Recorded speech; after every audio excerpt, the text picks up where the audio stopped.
ঈদে মিলাদুন নবী এটা ইসলামের একটা বড় বিদআত। ধারণা করার নাম শিরক।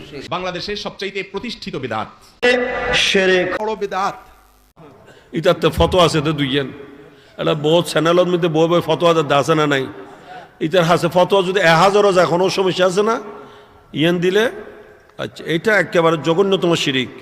আরেকখানে সে প্রশ্ন হুজুর শবে বরাত পালন করা একেবারে জঘন্যতম বেদাত।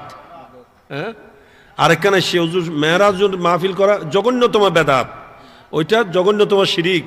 শিরিক বেদাত এই দুইয়ের ফতোয়া যারা আর হনো ফতোয়া নেই এইলে মুফতিল্লে আর হনো হস্ত আছে না হনন শিরিক হইব হনন কি কইব বেদাত হইব আর হনো শব্দ ইটা শব্দ শিক্ষা হব এত্তর মাদ্রাসাতে এই দুটো শব্দ শিক্ষা আর হনো শব্দ নাই, ঠিক কিনা?